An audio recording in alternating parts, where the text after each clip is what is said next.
gelombang angin sakal jam 4 dini hari, semuanya ketakutan. Semuanya melihat Yesus berjalan di atas air, berteriak dengan satu kalimat yang sama. Apa? Itu hantu. Padahal setiap hari bersama dengan Tuhan Yesus menyaksikan mujizat, lumpuh berjalan, buta melihat, mati bangkit. Tapi kenapa hari itu iman mereka hilang dan melihat sang guru itu bukan Tuhan tapi hantu? Seringkali dalam kehidupan kita pun demikian. Ketika ada masalah, ketakutan menjepit kita, Tuhan itu seperti saudara yang bilang, bukan saya. Ya. Saudaraku, Petrus ini cerdas. Ketika Yesus bertanya, menurut kalian siapakah aku? Oh, ada yang bilang kamu ini Elia di masa depan, kamu ini nabi, kamu ini hamba Tuhan.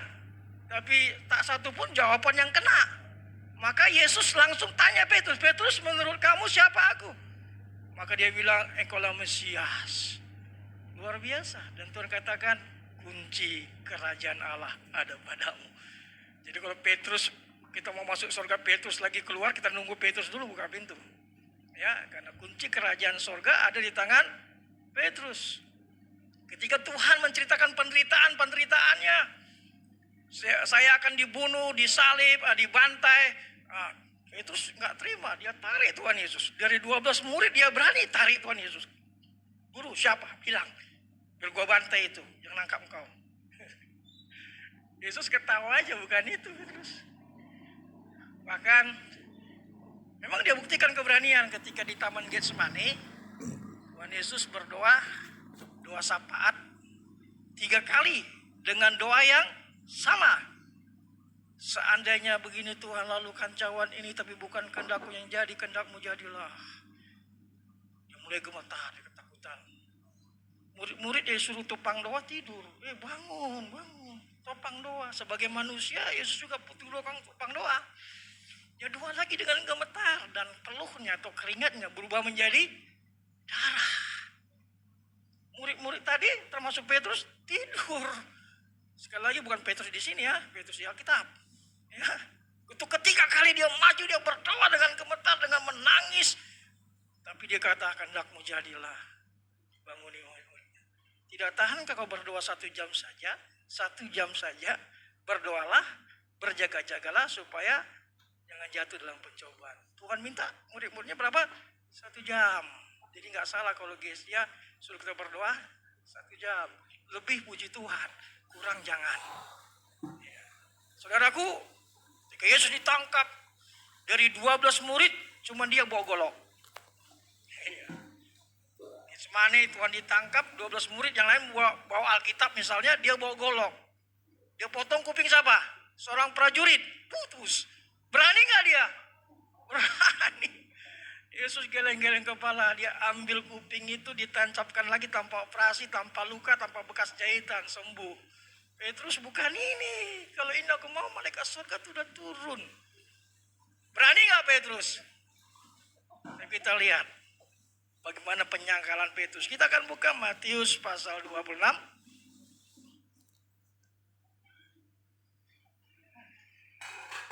Ayat 35.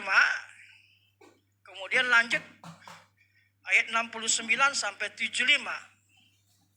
Matius 26 ayat 35. Kita lompat kemudian ayat 69 sampai 75. Sudah mendapat, katakan amin. Sama-sama kita baca ya, 35. Matius 26 ayat 35. 1, 2, 3. Kata Petrus kepadanya, sekalipun aku harus mati bersama-sama engkau, tak akan menyangkal engkau. Semua murid yang lain pun berkata demikian juga. Ayat 69.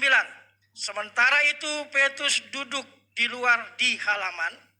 Maka datanglah seorang hamba perempuan kepadanya, katanya, engkau juga selalu bersama-sama dengan Yesus orang Galilea itu.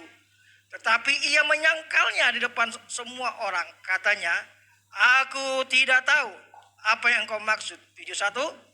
Ketika ia pergi ke pintu gerbang, seorang hamba lain melihat dia dan berkata kepada orang-orang yang ada di situ, orang ini bersama-sama dengan Yesus orang Nazaret itu. Dan ia menyangkalnya pula dengan bersumpah, aku tidak kenal orang itu. Tidak lama kemudian orang-orang di situ datang kepada Petrus dan berkata, "Pasti engkau juga salah seorang dari mereka. Itu nyata dari bahasamu."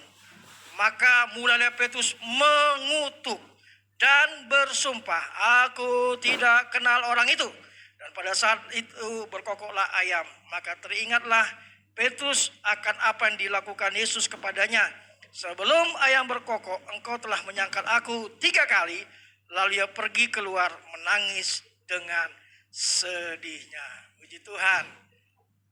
Haleluya. Bapak Ibu Saudara kasih Tuhan, kita akan lihat pembahasan firman Tuhan hari ini. Kita akan diberkati Tuhan. Kenapa sih Petrus bisa menyangkal? Tadinya kan dia gagal berani.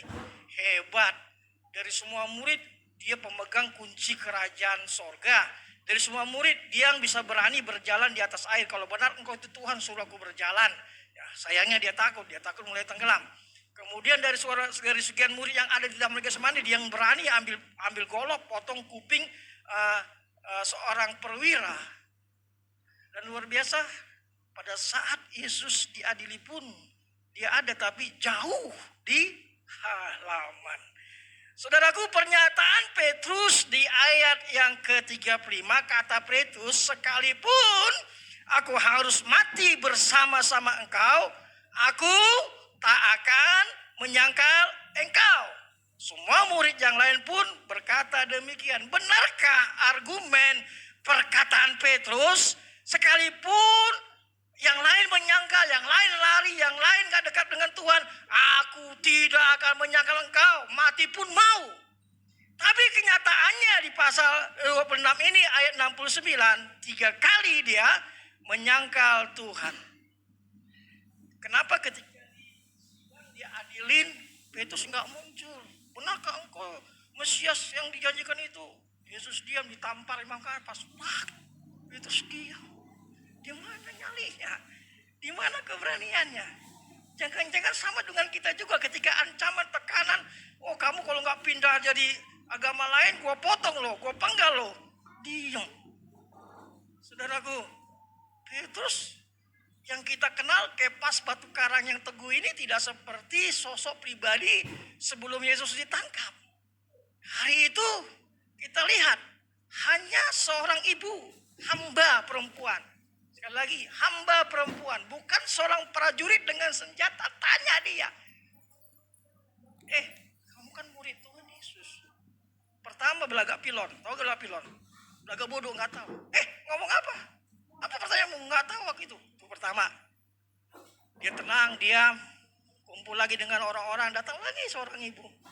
Dari gaya bahasamu, kamu murid dia. Kemudian apa? Dia mulai apa? Mengutuk. Tadi pertama, masa bodoh. Dia nggak mau tahu, lagak pilon kata orang Medan. Yang kedua dia mengutuk. Tenang dia sebentar. Datang lagi yang ketiga. "Kamu pasti murid Tuhan Yesus." Mulai apa? Dia bersumpah. Pertama dia lagak pilon, kedua bersumpah, ketiga dia mengutuk dan bersumpah. Naik kelas enggak? Naik kelas enggak ketakutannya? Pertama, pura-pura enggak tahu siapa Yesus. "Sekalipun engkau mati, aku mau mati bersama engkau." Luar biasa ya 35. Tapi pertama dia belagak, enggak tahu siapa Yesus. Kedua dia bersumpah. Ketiga dia mengutuk. Siapa itu di antara kita? Aduh, enggak ada ya. Enggak ada ya, jangan sampai. Ya, jangan jual imanmu gara-gara harta, pangkat, kedudukan, jabatan. Kita kan sulit. Kapolri kita aja mau jadi Kapolri susah banget karena anak Tuhan.